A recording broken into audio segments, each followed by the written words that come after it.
One thing about EV charging, of course, you charge the car with electricity, it's soundless, so it's really good for the nature. But of course, you have to consider, where does the electricity come from?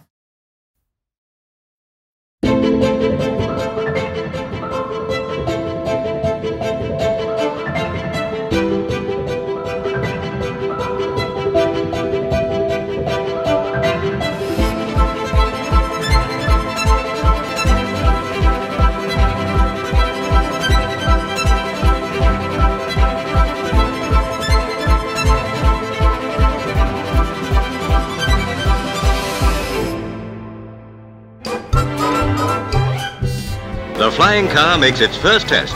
A propeller-driven automobile that also flies, or if you prefer it the other way. The future of cars when I was a child. Good question. 12 yards and Like flying cars? I thought that we would be flying or half flying. We're going to have hover cars and robots are going to drive them and that kind of thing. Not the Flintstones, the opposite one, like the... Jetstones. Jetstones.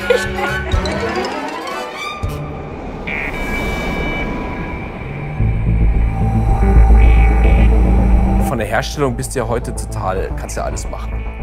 Vor allem auch das Design, gibt unglaublich tolle Autos. In einem neuen elektrischen Auto verändern sich ja die Parameter. Du brauchst jetzt keinen Motor mehr vorne.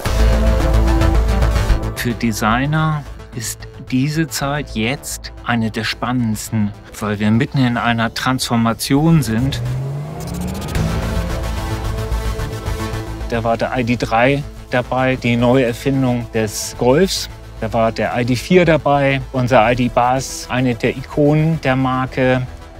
Wenn Effizienz aussieht wie ein e-tron GT, dann passt's. Die Kabine ist schmal, der Körper ist unten breit, der Wagen ist flach, hat Riesenräder. Dadurch kommen diese Quattro-Muskeln über allen 4 Rädern extrem zur Geltung. Beim Taycan war genau das Gleiche. Du siehst auf einmal ein UFO. Du denkst, das fährt nicht, das fliegt eigentlich.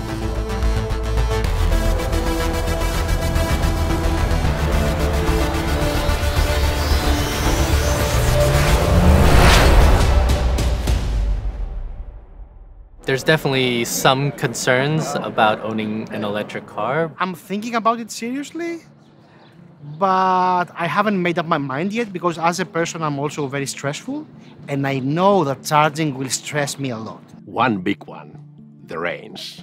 I think the doubts I'd have would be to do with how easy it would be to charge them and how sort of easy it would be, or how much mileage I'd get if I was doing a larger trip. Ja, ich glaube auch noch nicht, dass die Infrastruktur da ist, wie sie für Tankstellen, also normale Erdölfahrzeuge vielleicht gegeben ist.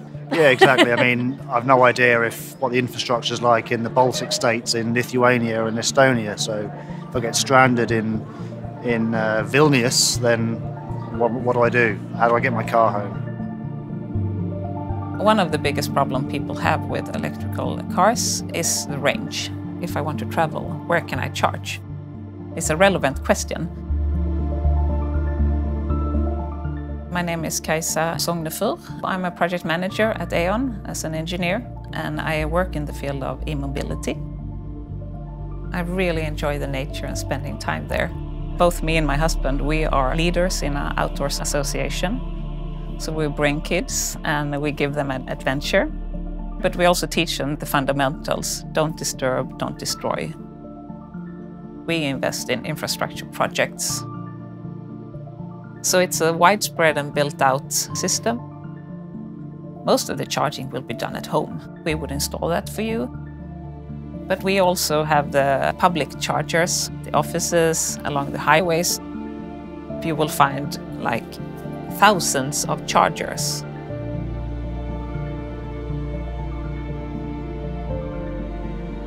We want a better future, a better environment, and that's where E.ON comes in.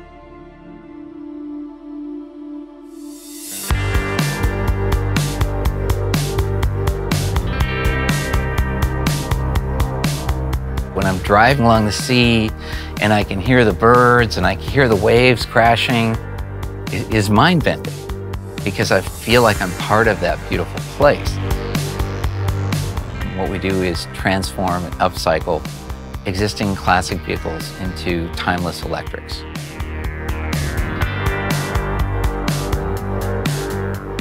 Well, we have our Jaguar E-Type, we have our Rolls-Royce Corniche here, we've got Mercedes and Triumph. We couldn't imagine anything more opposite to say, take this huge Rolls-Royce with this gigantic engine, replacing that with something clean, simple, sustainable. We preserve the original artistry of the vehicle. For example, the original fuel gauge shows the state of charge of the battery. Since some years, we have been building fast chargers, and now we're also doing the ultra-fast chargers. So one of the things that people think about when they think about range anxiety is where are they going to stop along the way, and how long do they need to stop when they stop? There are different types of charging technologies, and they are rapidly improving. At some places, you can't get the ampere that you actually would like. The grid connection needs to be really high. So E.ON did a collaboration with Volkswagen to make the booster. You know, it's amazing now, with this ultra-fast charging technology, we can charge this car in about the same time as it takes to watch this film. That's amazing. It's a charger where you can have a small grid connection, but then you have a battery inside the charger, so you will fill the car fast, but you still just have a low connection. Der Booster gibt die Möglichkeit, mit sehr wenig Aufwand, in sehr kurzer Zeit, Ladeinfrastruktur zu installieren. Und gerade in der Hochlaufphase der E-Mobilität, wo wir noch unsicher sind, wo ist der Hotspot, wo wird viel geladen, gibt uns dieser Drive Booster die Möglichkeit, auch Orte auszuprobieren. Und so können wir eigentlich dann unser Netz und unsere Ladeinfrastrukturausbau zielgerichtet gestalten. Electric vehicles have made great progress, and it's projected that 55% of all new cars sold in Europe will be EVs by 2035, with 100 million on the roads and growing. They offer promise and the challenge of keeping them charged on good energy. Together with its partners, E.ON is building a game-changing grid of charging stations. Already today, over 14,000 E.ON charging points are connecting Europe, and the number is growing day by day. In choosing an EV, each driver saves 1.4 tons of CO2, contributing to the climate as much as 50 trees do per year.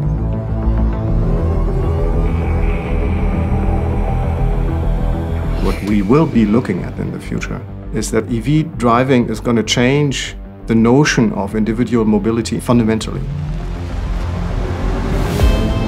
So when we got approached by E.ON, what we wanted to show is that today, the idea of charging requires an environment that's more beautiful.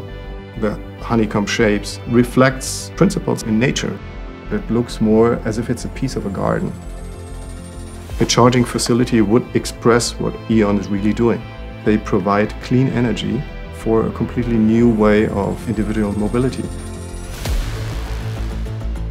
Ich finde natürlich am spannendsten so die Studien, die so kommen. Alles ist eigentlich offen. So wünsche ich mir das. Also ich wünsche mir, dass die Produkte nicht belanglos sind, sondern besonders. Wir werden glatter, cleaner, und wenn man dann einmal wirklich ein Elektroauto auch gefahren ist, dann merkt man, dass es extreme Power hat und eben Spaß macht zu fahren. Zukunft, Utopie hat mich schon immer stark getrieben. Träumen ist erlaubt und wichtig, gerade auch als Designer. Ein Elektromotor ist so klein, dass er beliebig Platz finden kann. Das gibt uns die Chance, Dinge neu zu denken. How this has developed so rapidly, I think to be a part of that journey, it's so cool.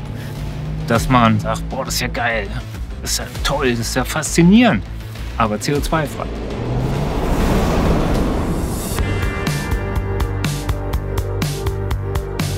We have found that this concept and these cars are a perfect way to bring people together. It quickly builds community wherever we go. Like many times when we talk about environment, and the right thing to do is like, oh, it doesn't matter what one individual or consumer does. But I think fighting for the environment, it's about attitude. We are people from all around the world. And everybody can do something. You can decide if there's something really close to your heart and then get those people that are interested in the same thing coming together, and that sort of creates also the power of the group.